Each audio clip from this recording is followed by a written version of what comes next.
Hey Nick, how's it going? KP, how we doing? Good. What's new in your world?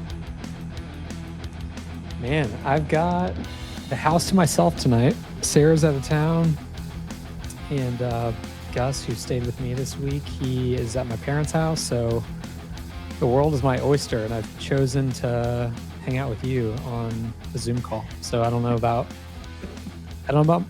my life decisions right now, but hey, this could be fun. You gonna catch up on some Netflix?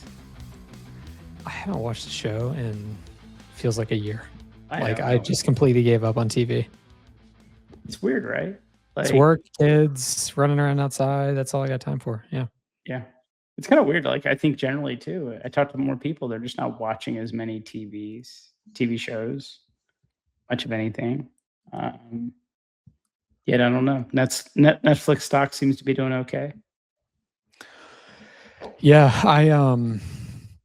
my brother is 3 years younger than me, and he's in LA, married but no kids. And yeah, I feel like just there's a generation of people that I think they still they use shows as a way to relax. That's what he tells me. Like there's like a window of time every night, maybe 8 to 9, 9 to 10, where they get to indulge in shows. And it's funny. I heard you know who Paul Tudor Jones is, the famous trader? Yeah. He was on this Invest Like the Best podcast this week, which is like one of my favorite investment podcasts. And by the way, great episode. Totally, everyone should listen if you enjoy hearing from good investors. He's the ticket. It's got a nice Southern accent, so I like him for that.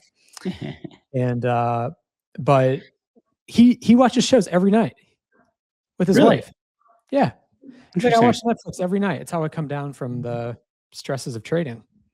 Interesting. And anyway, that's what my brother tells me, and that's like what I get. That's the vibe I get from that generation, is like, instead of reading a book before bed or listening to the radio or turning on cable television, you just flip on Netflix. And I don't know if you're spending your whole time like searching for the show or you're actually watching, but that's what they do. But don't all the wellness people tell us, all these gurus tell us about like the blue light and it's bad, and sleep hygiene? Just gotta get the blue light blocking glasses.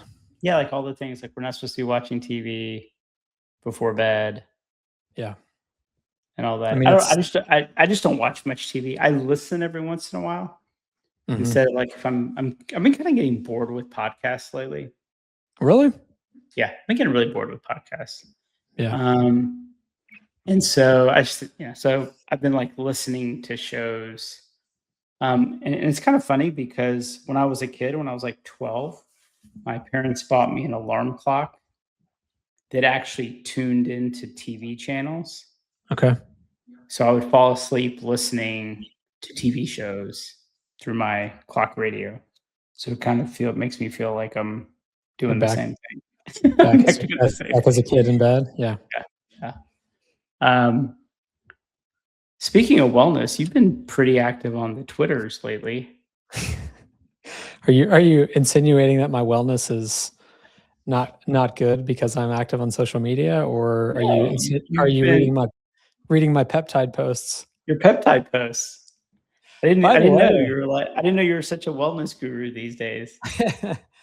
We should just designate at least the first 5 to 10 minutes of this episode to talk about wellness. I feel like we hit on some esoteric wellness topic every time, but that just you're talking to me. I can talk about that stuff all day. So I had a post this week to jump into Nick Unpacked. I had a post about a peptide that I've been trying that I've had an amazing experience with. And not medical advice, not financial advice, all the disclaimers. But please don't take anything we say as any kind of advice. Yeah, none of this is advice. Just two friends chatting.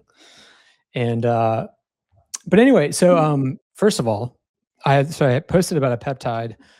I got a bunch of VC follows on Twitter because of it. Notably, Mark Andreessen, Joe Lonsdale liked the tweet. Really? Like there's this obscure investment community that I didn't realize was that interested in peptides. I expected the only people to interact with the tweet would be, maybe some biohackers that I've come across over the years and that are friends of mine. But all right, so let's get into but anyway, like subset of there's a group of investors out there that are very interested in optimizing their cognitive abilities via peptides. Mm-hmm. That's one takeaway. Now, onto the peptide. I think it's pronounced Peniolon. This is the peptide that I've taken. I don't like. It's like so. It's something that affects the pineal gland, which is something that sets your circadian rhythm, sets your the melatonin that's released essentially when you're about to go to sleep. It basically modulates that system and makes sure that this peptide makes sure that that circadian system is running at full strength and operating correctly. So if you're not optimized, it's adjusting it for you and modulating in the background. The effects of that downstream are amazing sleep. So I posted my sleep score, and best sleep score I've ever had in my life. So if anyone is tracking the Oura Ring sleep scores, their Apple Watch sleep scores, I use a Whoop. I've been collecting data for about 2 years. Yeah, I had a heart rate variability of over 100, which was very high for me, and a resting heart rate of 41, which is very low for me. I'm usually a 45 to a 70 on the heart rate variability. So not slight improvement. I mean 20 to 30% improvement over. I've been taking the peptide for about 14 days. It's an oral peptide, so I don't mess with needles. I don't do the injections. Maybe down the road when I'm old and want to take care of myself and do whatever's necessary. But yeah, so oral, it's literally just a couple milligram pill. And okay, now let me talk to you about the effects that I care about. Okay. So Peniolon. I've had I've had difficulty waking up. I never enjoy waking up. It's probably my least favorite time of the day. I like to sleep in. And so, usually in the morning I'll lay in bed for, 20, 30 minutes, hit snooze on my alarm, probably something that a lot of people listening to this do. This thing makes you jump out of bed. Okay. So that's the first thing. It's just a noticeable thing of oh, I'm ready to go. Interesting. I haven't felt this in a long time. The other thing is it completely clears out brain fog. So kind of something you don't really realize that exists until, after you eliminate brain fog. Maybe there's many mechanisms to do it. And so through me taking this peptide, I realized that I actually was carrying just a lot of brain fog, just accumulated stuff over the years. And how I would reduce it is I would meditate. I meditate daily, or I'd go for, I'd work out. I work out a lot. And so I've hacked my way around eliminating the brain fog and optimizing my cognitive ability during the day. But over time, that's it's time consuming. And you can't, I got kids, I can't meditate for an hour every day, and I'm not going to be optimal if I'm not. It completely eliminated the brain fog. I can't describe to you how much lighter my brain feels. And it's almost it's so much lighter that I'm searching for, hey, where'd that other stuff go that I'm used to feeling? It's unsettlingly nice. And yeah, it's just the brain fog is gone, and I have just a lot more ability to focus because of that. When your brain fog is gone, you're not in between multiple things, you're not getting tired easily with cognitive tasks, and it's been great. So I'll stop there. I've probably surpassed the 5 minutes that were allowed in this health segment, but if anyone is curious, reach out. I'm happy to chat with you about it. I'm obviously very intrigued, and I probably will over time experiment with more peptides, but this particular one has been amazing. How did you stumble into the peptide sphere, and how, because there's a lot of them, right? If you're on the internet, you see there's so many, and they're either weird names or numbers, right? How did you decide that this was the one and this is what Yeah. you started. Because a lot of people, it's not just one peptide; they're taking all kinds of peptides, right? Totally.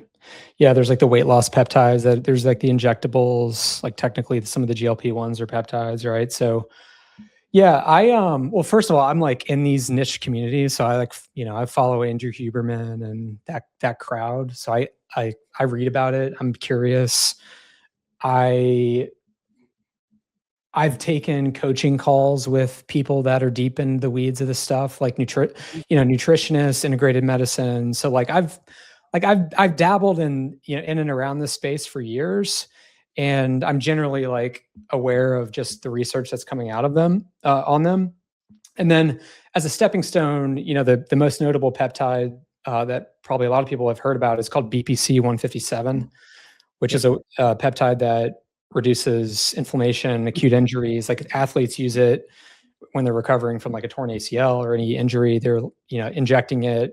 But there's an oral version that essentially just reduces inflammation and actually helps gut issues. Like I don't eat gluten and I don't eat eggs just due to allergies. And so gut issues, it shores up. And so I tried that about a year ago and I had some pretty good, and I had some good effects.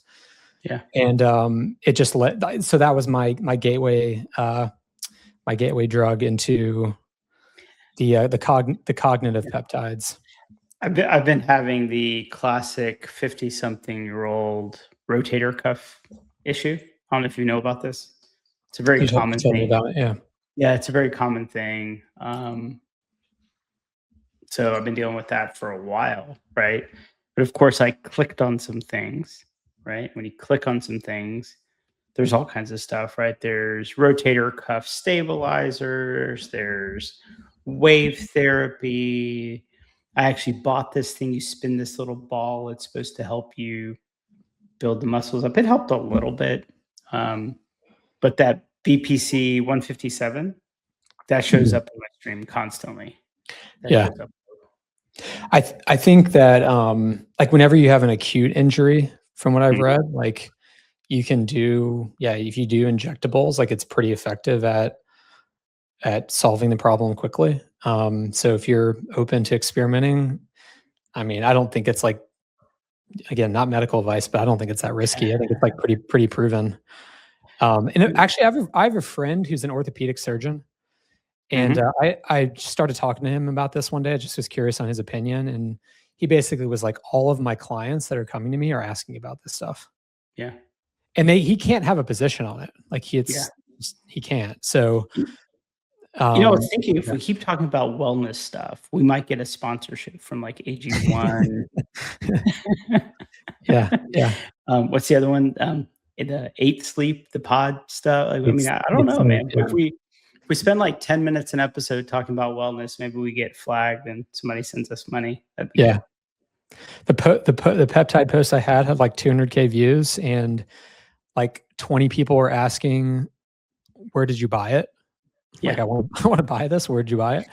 And I was reluctant to share the link. One, because I want it for myself. Right. And then two, because I don't want to promote influencer. Yeah. Well, I don't want to promote. Yeah. A random website that I found, but maybe it's not effective for someone else.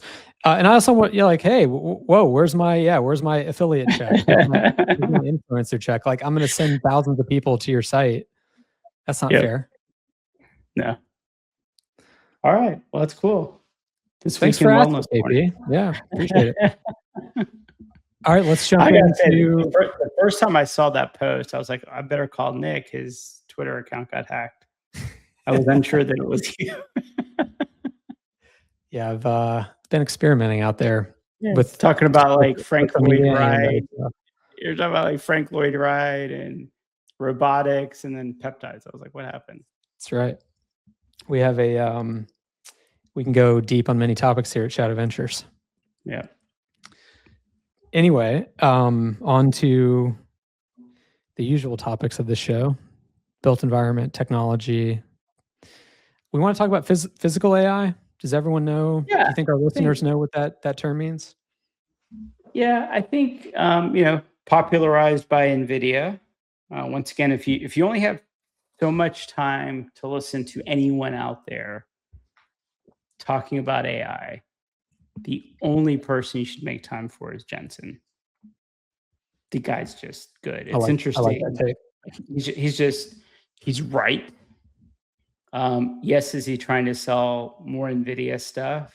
Yes, but I'm also unsure who he's competing against.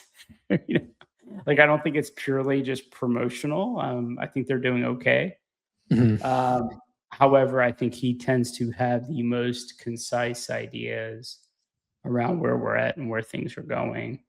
And he's been right a lot over the last few years. But I think what stood out to me today, right? I mean, I think we've spent so much time in the world of software for decades, and we've done some hardware investments, right? We've done, I mean, honestly, my first investment was Icon 3D, Mhm. right? Which is hardware. Which was in 2018. Right, 2018. So before it was cool, so to speak. And we've made other hardware investments along the way. So it's not like we've been afraid of hardware, but a lot of VCs just kind of say, like, oh, we don't do hardware. We don't do Yeah. hardware. Yeah. And it was interesting. I was at lunch with a well known VC today, and he was kind of going through some of the latest deals he's done in hardware. And we got in this conversation. He was like, yeah, because he was talking about building his team. He's got 3 new hires starting, blah, blah, blah. And he was like, yeah, I've thought about hiring like a PhD type to help me with technical vetting. And I said, like, well, don't you just want to hire that as a consultant? Like one PhD can't know everything about everything, right? Mhm. Mhm. And he said, like, that's not the problem. He's like, the problem is most of these people will tell you it won't work. And but the deals that we want to fund are the ones that everybody thinks won't work. Mhm. The ones that are like a guarantee will work may not be venture fundable. Totally. It's The price is too high. Yeah. right. So, so that was kind of interesting. But the thing that stood out to me today in the world of hardware was Caterpillar's at an all-time high.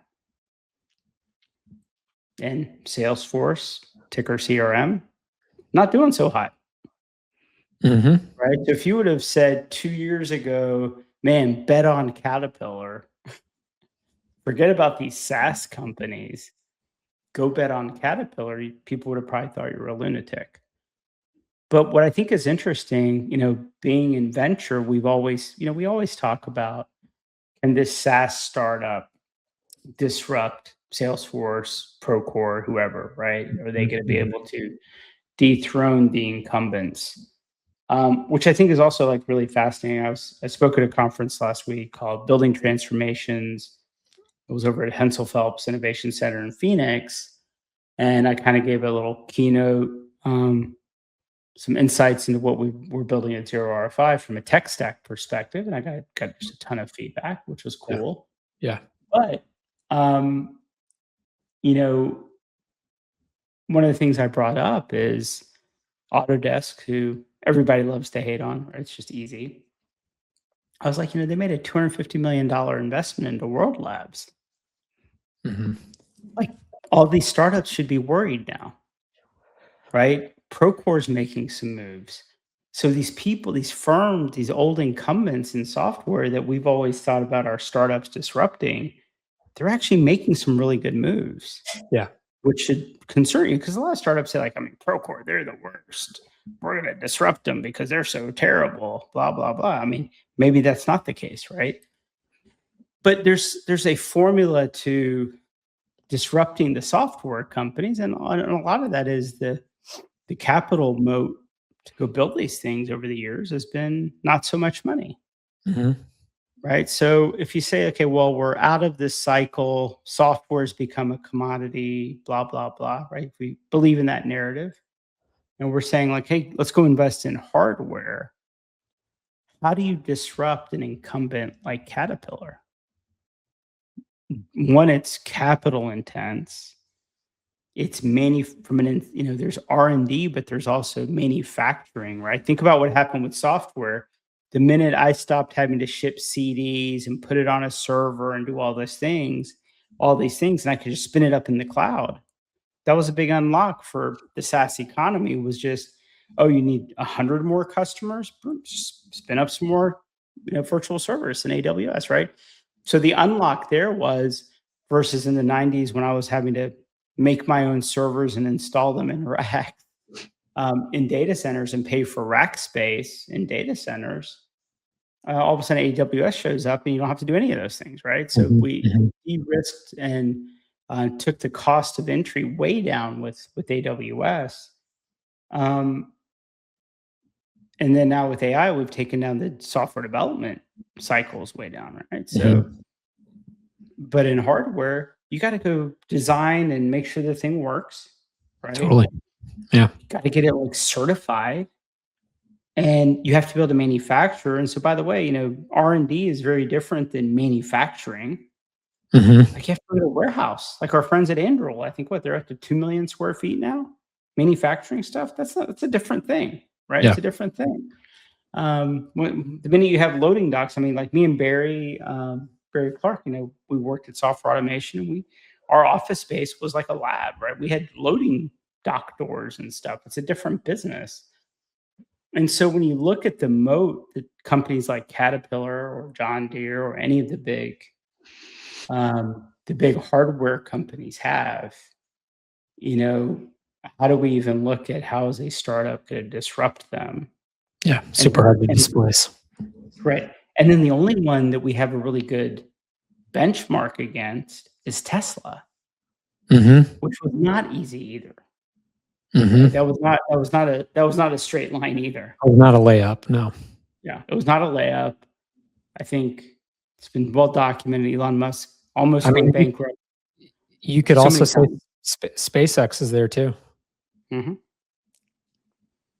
So in both cases, they were competing with Tesla, competing with traditional automakers, and then SpaceX obviously with anyone who was building rockets before, and the only way to beat them was considerably lower costs.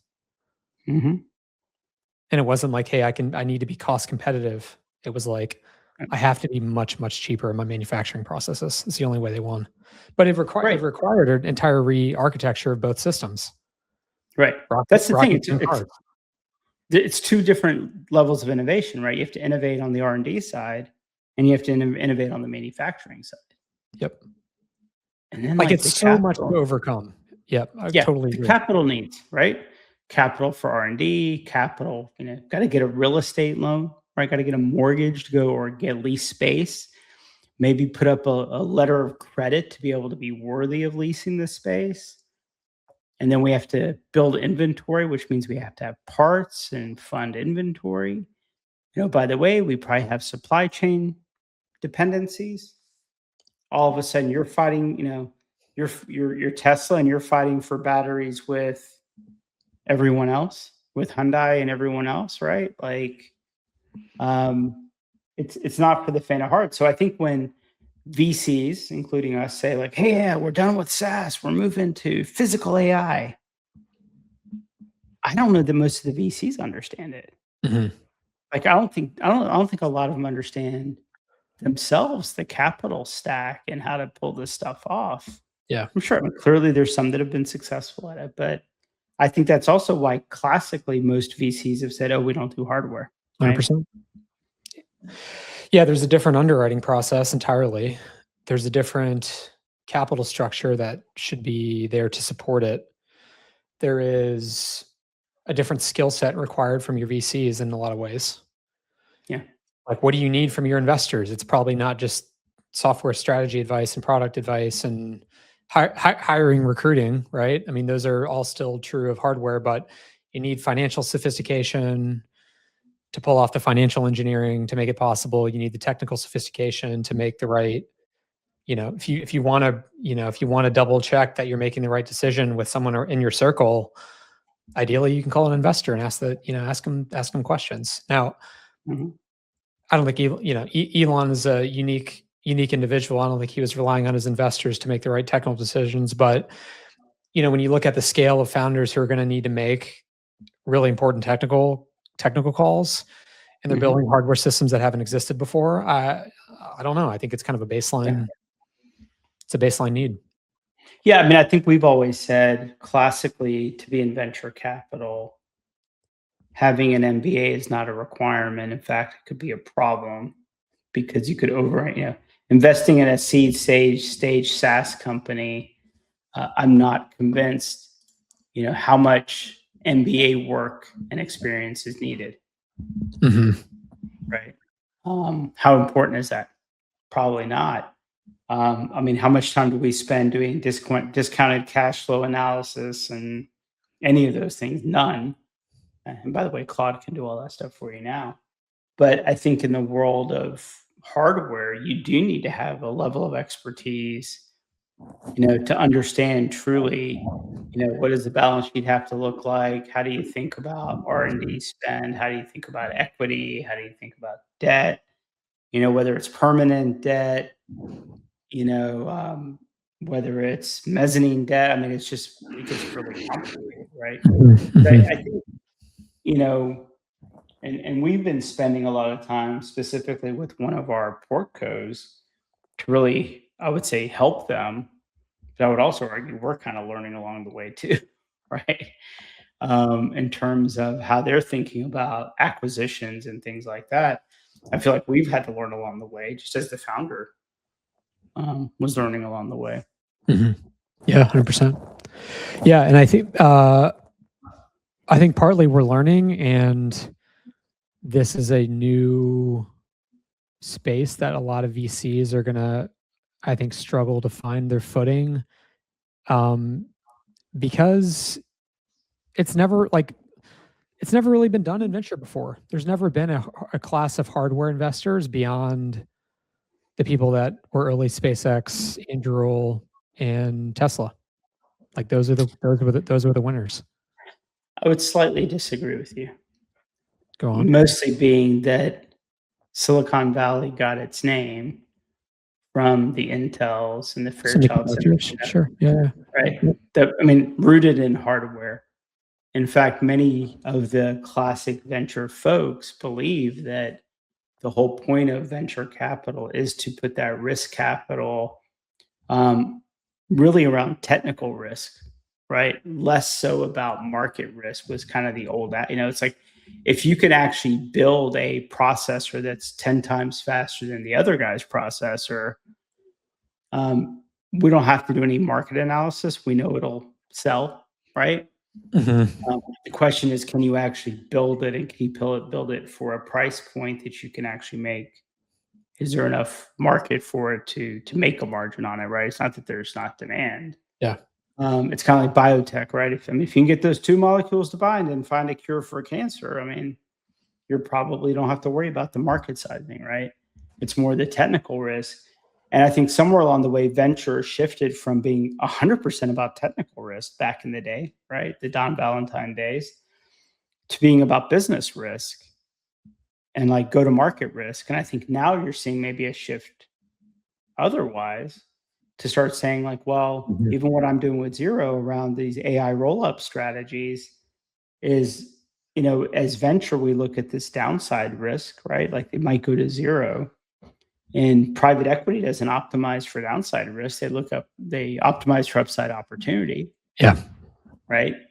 And so I think I think in many ways we're getting back to basics, which is we might invest in something where they never even get it to market because they couldn't get it to work. Yeah, which has happened before, for sure. Yeah. I've seen wide-ranging definitions for physical AI. You mentioned that Jensen kind of created the word and the label. What's your definition for it? Like when you think of that as an investment category, what does that span for you? I think I don't think you can throw just hardware. And if you're going to go build a new type of race car, I don't think that's physical AI, right? I think it is the idea of the intelligence interface being AI, but manifesting its value creation in a physical space. Yep. Right. So I think it's not like, oh, it helped me write code fast. Like that's different. I think it's really this idea that the AI aspect of it and the value creation aspect is in the physical space, not in the soft space. Mhm. And it's interesting. I was talking to someone the other day, and they were talking about cognitive cities and cognitive buildings, right? Which I thought was kind of okay. You people are just like coming up with new words. Sounds like an evolution from smart cities and smart buildings. That's exactly what it is. Smart to cognitive. Good, Yeah, good, smart to good cognitive. rebrand there. Yeah, I'm sure it was IBM. I'm running IBM because they launched the first like smart cities. I think they owned that for a while.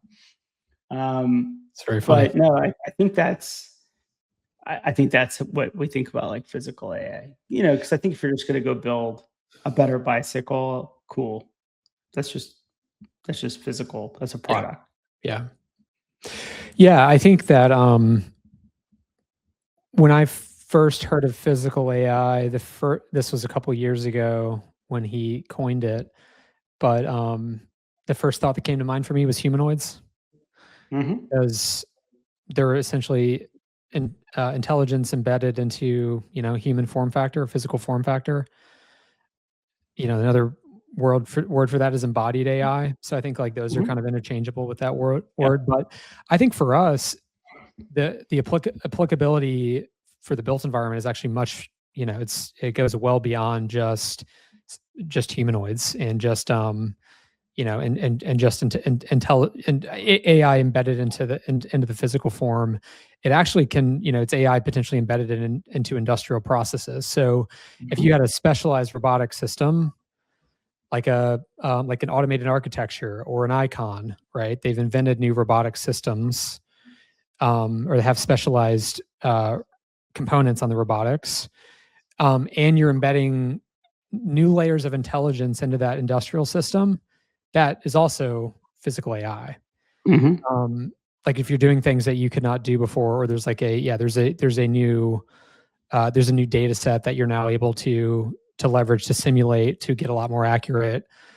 That that to me, that's also like included in the definition. And so that physical AI umbrella, I think, actually covers a lot of what we're going to be investing in over the next 10 years is, anything that's embedding intelligence into physical form, whether it's an industrial robotic system, Okibo, our Icon, those types of products. And this is just going to continue to layer more and more data and intelligence into their systems. And yeah, and just a lot of other autonomous equipment. So Lumina would be another good example because they're going to embed intelligence into their heavy machinery. So Mm-hmm. fully autonomous dozers, fully autonomous excavators, but it's the AI component that allows them to be autonomous, and that's obviously embedded into the hardware. Yeah. What do you think? So I was listening to this interview from John Ford with CNBC, to this yogi named Sadhguru, who I've met several times over the years. He's fairly well known and mainstream. And I think the last time I had an audience with him, he made the comment like, I don't know why everybody's wearing all these wearables and smartphones. If you actually listen to your body, it'll tell you everything you ever needed to know about what's going on with your body. But none of us pause long enough to really look within. So he's kind of a spiritual guru. And John Ford, who's CNBC, right? He's not in the spiritual business, right? He asked him at this conference, like, hey, what do you think about AI? And he had a couple funny comments, because he's kind of funny, like he's pretty well attuned to what's going on in the world. And he's like, look, it used to be the most powerful person, you had to be big and strong and muscular.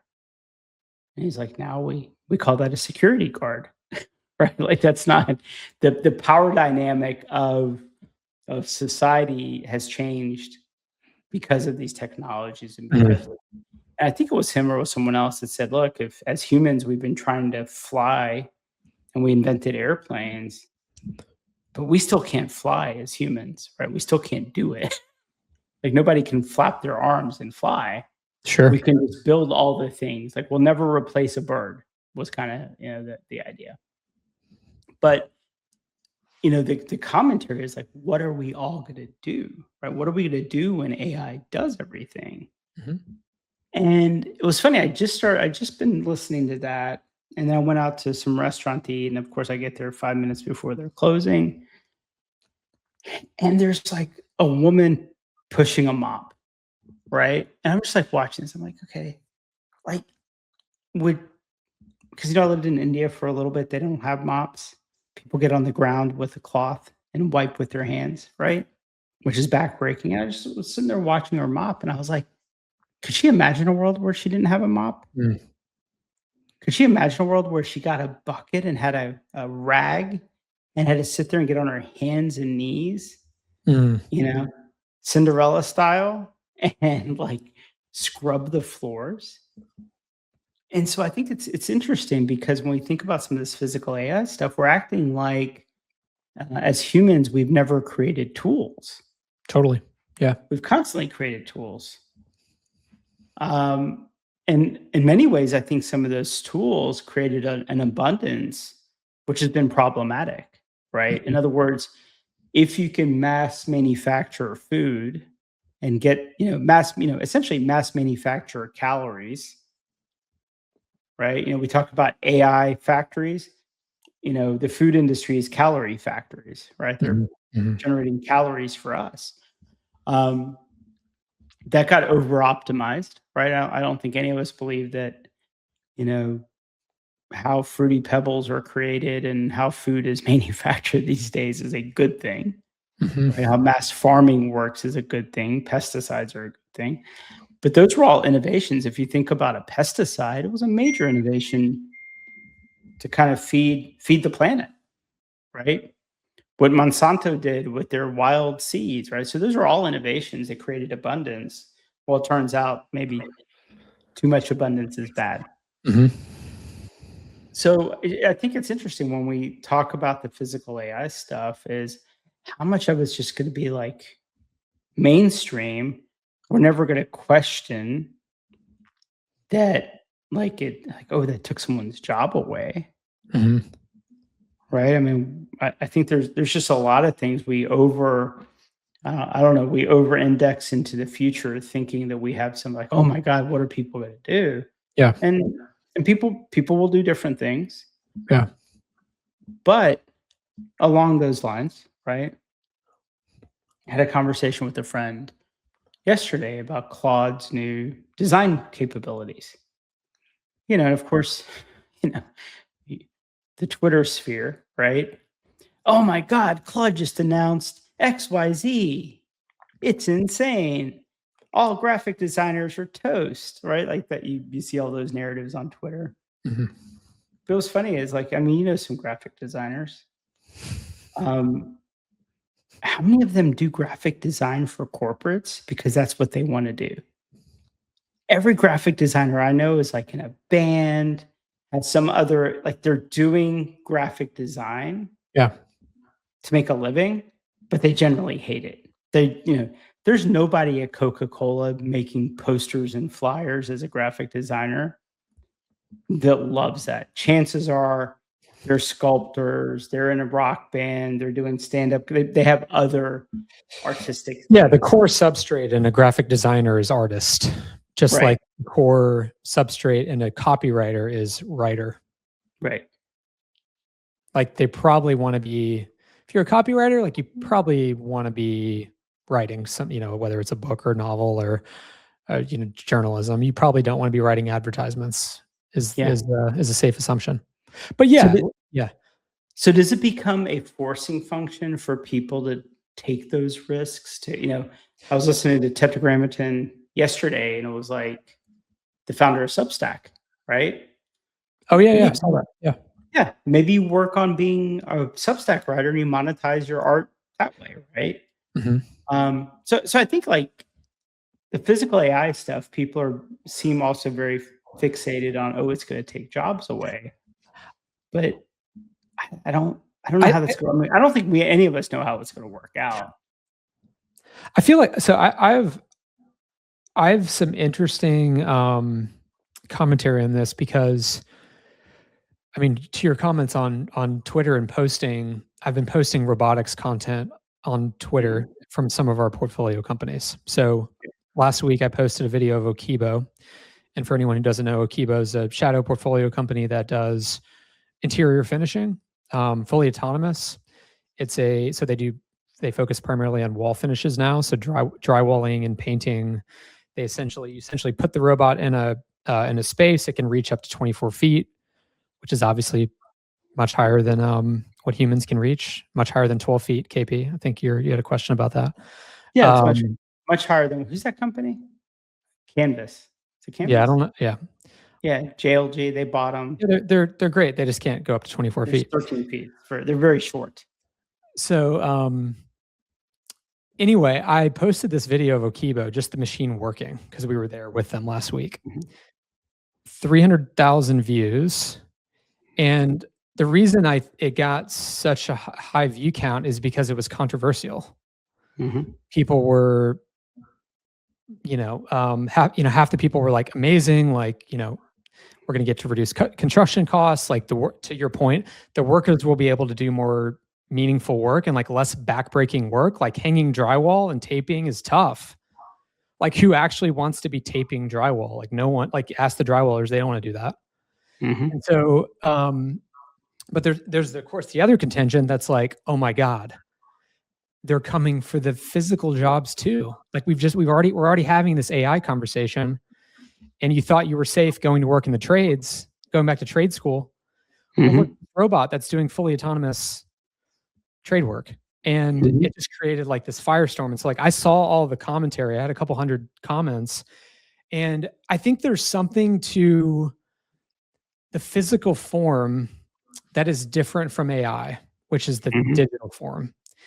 And when you see a blue collar worker be displaced or not necessarily be used for the same sort of work, it creates a level of discomfort as a human being, because you're now wondering like, okay, what is my value? Like physical labor, at the end of the day, if we all went to zero with knowledge work and white collar work, there's always physical labor. Yeah. Go get a physical labor job. Well, in the future, like that's not true. It's not going to be all physical labor. There's always going to be, some, but it's not going to be for everyone.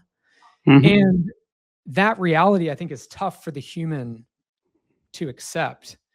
And I think there's also the demographic dynamic where like blue collar workers, people feel bad for. They're not making as much money as the white collar financial analyst that's being displaced by AI.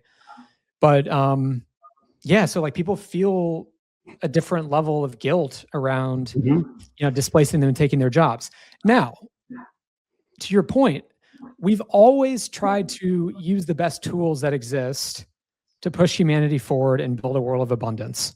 We did it with machines. So mechanicization was a big part of the Industrial Revolution. And were there arguments about taking human jobs and reducing the amount of humans in a factory? Yeah, 100%.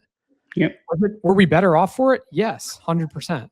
We got more things. Like we advanced society, we advanced civilization, and we were doing less tedious manual work that, like, I don't know, most people probably didn't want to do.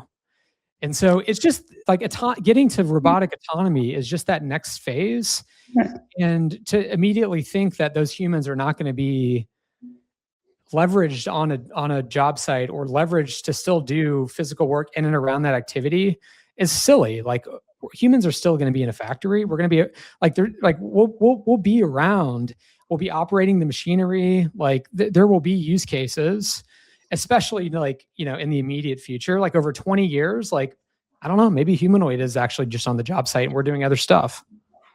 Yeah, and my point, right, was like, okay, so we're all very fortunate people, right?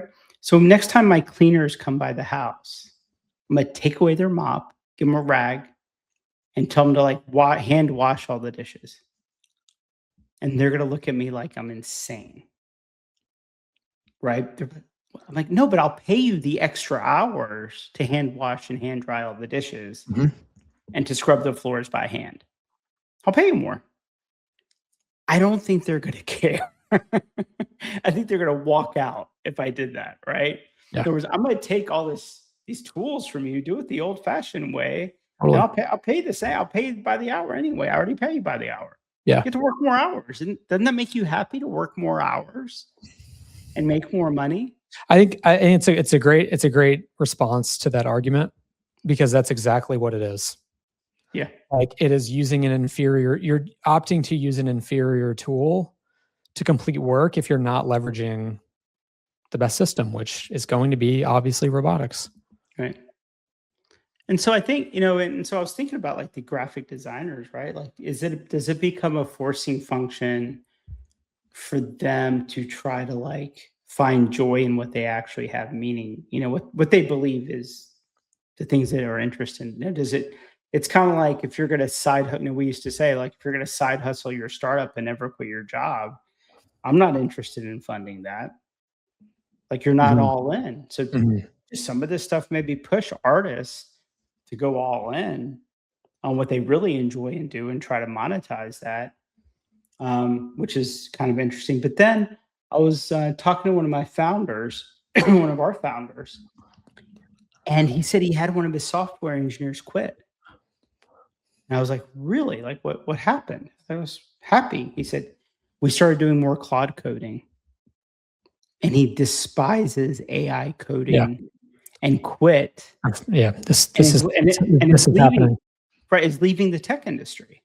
So it's like existential crisis. Yeah.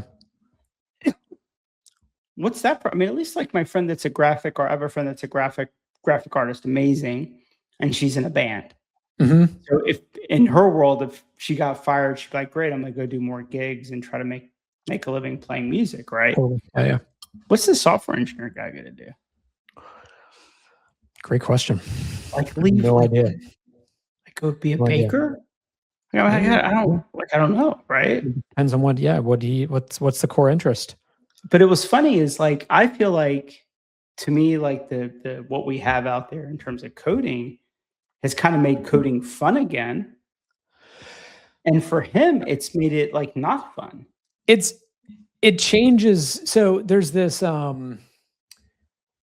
if you're a software engineer pre-AI, there's a level of craft with it, because you're actually writing the syntax, and you're thinking and creatively coming up with the right syntax in the right order, using the right commands. You don't have to do that anymore.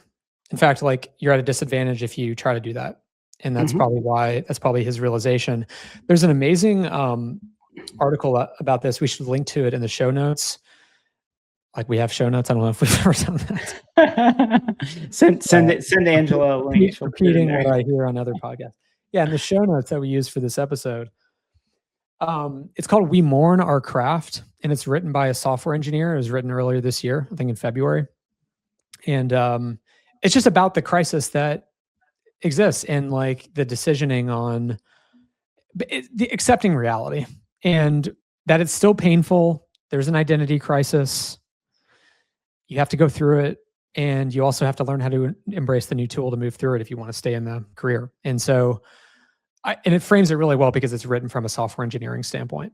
The guy's an engineer, but yeah, like, if you still want to do craft work, and I don't know, I would argue like getting 10x faster engineering through some of the agentic tools out there, and Claude Code and Codex. Like, there's still some craftsmanship to that, getting the right output, and moving quickly, and integrating systems and all of that. But but if you're seeking like true, like, written syntax type crafts work, or you're a graphic designer, that's like a graphic designer comp is like, are you using AI art? Are you using Midjourney? Are you creating from scratch every time? And there's like, the graphic designers I know are facing the same existential thought. Yeah. They don't. I was trying to think about, because I'm a big vinyl guy, right? I love the nostalgia of it. I love the experience of vinyl, right? I love the experience of vinyl. And people can argue about whether it sounds better. People like to make all these arguments. Half the time I fall asleep listening to music, so I'm not sure that I'm tuned into the sound quality. But love the experience of vinyl. Do we think there's going to be a retro like a retro aspect of like coding, right? It's like, Palmer Luckey has that company. What's it called? Retro something. Rod, Mod Retro. Yeah. Mod Retro. He brought back the Game Boy, right? Yeah. Yeah. It's not a better video game, right? It's the same. It's Tetris, right? But people love it because of the nostalgia, right? 100%. So Yeah. I'm just trying to think about that. Like, what's the nostalgia for coding? Like, people are gonna like, oh, I'm gonna go do some Visual Basic. Like what? Like Maybe. yeah, like I don't know, right? Like it's like you walk into like I love going to these like Japanese stationery stores. Have you ever been into these? Yeah. And they have like hand pressed paper. Sure. They have quills. They have watercolor. It's amazing, right? It's like we don't need any of these things, right? I could go to Office Depot and get much better paper. Yeah. Yeah. Much better pens, right? In terms of functionally, but it's kind of I was just went down that rabbit hole. They're like, what is it? The nostalgia of software programming going to look like? Mm-hmm. Yeah, it's interesting to think about the. I mean, gosh, even just the last 10 years, like think about libraries. Like libraries have been completely dematerialized. You can access all of that information on the internet in a moment's notice. Like, Not why in do you need to go? Half Moon Bay, we have an amazing library. Yeah, you showed me. It's amazing. Yeah. But like, you don't need to go to the library. No. You go there for, the experience to your final comparable. And my guess is that there's going to be a surge of nostalgic activity, human activity over the next couple of decades when, we have the ability to access anything that we want at our fingertips, intelligence, information, physical forms. You can build a house in 10 days. So what do you spend your time on, and how do you find meaning? I don't know. I think that's such an individual thing, right? For me, it's just always like pushing to the next thing. Like, what's the next thing I can do, right? Like, if I can build a house in 10 days, I'm going to try to figure out how can I build one in 5 days. It's twice as big, right? Like, it's just always like, more. Yeah. How I live, more is better. Better is not better. Always on the chase. Always on the chase. Funny, the nostalgia thing. Yesterday, Devin was teaching our little one. If a car has 3 pedals, what are those pedals? And he's repeating a gas, a brake, and clutch. And then what kind of car is that called? And he's like, a manual. And what if it only has 2 pedals? It's a gas and a brake, and it's called an automatic. This is what they were talking about on a walk the other day. And I just thought it was so funny. Like, Ronan might by the time he gets to drive, there may be no pedals. I don't think we're going to be allowed to drive. Yeah. No, it'll be considered dangerous. 100%. Like, how dare you? Data already shows it. Yeah, I think it's just a matter of when we're outlawed from driving, for sure. Yeah. It's crazy. We'll all be rogue, rolling our cars out in the middle of the night, going for a drive. My God. Yeah, we'll get arrested for driving. That's a crazy thought. Like, oh my God, we have to arrest this human. He's out. Yeah. He's out driving a car. Way too dangerous. Very dangerous. So one more thing on the physical AI front. So I think an interesting observation and a big part of our thesis from an investment standpoint moving forward is there's been a shift in terms of what's scarce and what's abundant right now compared to 10 years ago. What was scarce 10 years ago was intelligence. We had to go build the software systems that were, had a baseline level of intelligence that could compute a lot faster than we could compute. But we had there was a shortage of engineers to go build that intelligence, right? And even a limit to how intelligent and cognitive that system could be. Just given that it was, largely these were distributed databases doing computation, right? We're now in a world where intelligence is being commoditized, and that's abundant. and it's only going to get more abundant from here. It's going to far surpass human ability. What's now scarce is physical material things that can be used for the build out of that world and for the build out of post AI world, a post scarcity world where things are more abundant. Like we can produce more things because we have the intelligent systems to do it. And so when we think about investing, like if you believe that thesis that the physical form is now scarce, like an example would be all the components that you would need to stand up a data center connecting to the grid, transformers, turbines. So you got infrastructure, you got building components, you got power, you got fuel, right? Electricity, all these things. Every single attribute on that value chain that's needed to stand up those data centers that commoditizes intelligence is scarce. And that's the stuff we've been investing in for the past 7 years at Shadow. And when we look at the future, that's the stuff that will remain and continue to be more and more scarce. Like look at the transformer backlog. Yeah. Can't buy a turbine today if you had your checkbook out. Can't find one. Yeah. There's a guy here in the Bay Area that started a transformer company. It's called Ayr, AYR. He's R&D and creating next generation transformers, right? So I think about that and I'm like, okay, 3 years ago, if he would have pitched Shadow, we'd be like, yeah. What? Huh? What? Transformers? Like what? Doesn't Siemens do that? Doesn't Schneider do that? Isn't that done? Haven't we already done that? And so it's fascinating. And like, if of course we can't. I think he's doing his Series B now. I think we're out of the zone, right? But if he pitched us today, we'd be all over him.